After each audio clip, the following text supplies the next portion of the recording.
খাদিজা ও তার স্বামী সাজ্জাদ তারা দুজন একসাথে বসবাস করত। তারা অনেক সুখী দম্পতি ছিল। তাদের একটা দোয়া ছিল, তারা সবসময় উপরওয়ালার কাছে দোয়া করত যেন তাদের ঘরে একটা সন্তান আসে, এবং উপরওয়ালা তাদের এই দোয়া অনেক তাড়াতাড়ি কবুল করে নেয়। তাদের ঘরে একজন সন্তান আসতে চলছিল।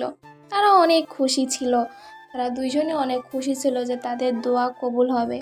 এবং খাদিজা উপরওয়ালার কাছে শুকরিয়া আদায় করত এবং মনে মনে সব সময় উপরওয়ালাকে ধন্যবাদ জানাতো যেন যে তার মনের ইচ্ছা এখন পূরণ হচ্ছে। কিছুদিন পর খাদিজা একটা দরবেশ বাবার সাথে দেখা হয় এবং সেই দরবেশ বাবা তাকে বলে যে তার একটা না দুইটা পুত্র সন্তান হবে, কিন্তু একটা যখন বয়স প্রাপ্ত হয়ে যাবে তার একটা রোগ ধরা পড়বে, সে ভীষণ রাগী এবং বদমেজাজি হবে, কিন্তু তার ছোট ভাইকে সেই রোগ সারাতে হবে। আস্তে আস্তে খাদিজার দুই ছেলে বড় হতে থাকে। তারা খাদিজা এবং তার স্বামী তারা দুজনই তাদের দুজনকে আস্তে আস্তে বড় করতে থাকে। এক সময় তারা দুজনই প্রাপ্তবয়স্ক হয়ে যায়।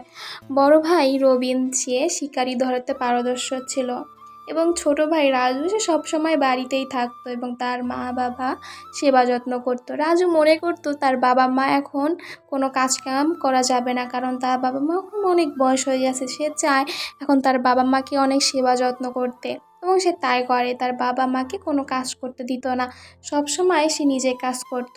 আর বড় ভাই যেত শিকার করতে, সে বাড়িতে থাকতো, রান্না বান্না করতো তার মার সাথে এবং গল্প গুজব করে তার সময় চলে যেত। একদিন তার বড় ভাই একটু তাড়াতাড়ি চলে আসে এবং তাদের দুই ভাইয়ের ভিতরে একটা বিষয় নিয়ে অনেক ঝামেলা হতে থাকে, কিন্তু তারা দুই ভাই একে অপরকে অনেক ভালোবাসতো, কখনো একে অপরকে কষ্ট দিয়ে কথা বলেনি। এবং ওরা দুইজন ঝামেলা মিটিয়ে আবার একসাথে হয়ে যায় এবং দুই ভাই খাবার খেতে থাকে, কারণ তারা দুই ভাই ছোটো থেকে এরকমই, শুধু তাদের ঝামেলা কিছুক্ষণের ভিতরেই থাকে, আবার কিছুক্ষণ পর আবার ঠিক হয়ে যায়। এরপর রবিন আবার শিকারে চলে যায় এবং এই শিকারটা একটু কিছুদিন দেরি হবে তার বাড়িতে ফিরতে। এদিকে রাজু তার বাবা মার কাছে থাকে এবং সে দেখে তার বাবা মা অনেক দুশ্চিন্তায় আছে এবং সে তার বাবা মার কাছে যায় এবং সে জিজ্ঞেস করে, বাবা তোমার এত টেনশন কিসের, তুমি কি টেনশন করছো? তখন তার বাবা বলে যে তোমার ভাই এখন প্রাপ্তবয়স্ক হয়ে গেছে, তার এখন কিছু রোগ দেখা যাবে, যেরকম সে বদমেজাজি হবে, সে সামান্য কথায় ভীষণ রেগে যাবে, এরকম কিছু। এটা শোনার পরে রাজু অনেক টেনশনে পড়ে যায় যে এটা কি করবে। তখন তার মা বলে এই রোগের ওষুধও আছে, তোমাকেই সেই ওষুধ জোগাড় করতে হবে এবং আমি নিজেও জানি না এই ওষুধ কোথায় পাওয়া যাবে। তখন রাজু তার মাকে বলে আমি ঠিকই একদিন আমার ভাইকে সুস্থ করব মা। তখন রাজুকে ডাকে, রাজু তখন তার বাবার কাছে খাবার নিয়ে যায়। তখন রাজুর বাবা তাকে বলে তোমার বড় ভাই যতই রাগ দেখাক না কেন, যত কিছুই বলুক না কেন, কখনো তার উপর তুমি রাগ দেখাবে না, তুমি সব সময় ওকে শান্ত রাখার চেষ্টা করবে, ওকে ভালোবাসা আদর দিয়ে তোমার কাছে রাখার চেষ্টা করবে। তুমি তো জানোই, তোমাকে তো আমরা সব বলেই দিলাম যে ও একটু এরকম, আর এই রোগটারও ওষুধ আছে, তোমাকেই সেই ওষুধ জোগাড় করতে হবে।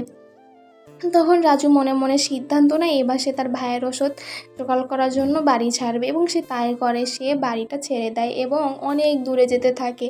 অনেক দূরে গিয়ে সে ওষুধ খুঁজে আবার তার ভাইয়ের কাছে চলে আসে এবং তার ভাইকে সেই ওষুধ খাইয়ে সুস্থ করে দিতে চায়, কিন্তু তার ভাই এটা খেতে চায় না, অনেক রাগ দেখাতে থাকে, কিন্তু তবুও সে ওষুধটা খাওয়ায় এবং অবশেষে তার ভাই সুস্থ হয়ে যায় এবং তারা দুই ভাই এখন মনের আনন্দে ওই বাড়িতে তাদের বাবা মার সাথে থাকতে শুরু করে। এরই মধ্যে আমাদের গল্পটা এখানেই শেষ হয়ে যায়। গল্পটা ভালো লাগলে কমেন্টে বলে যাবেন।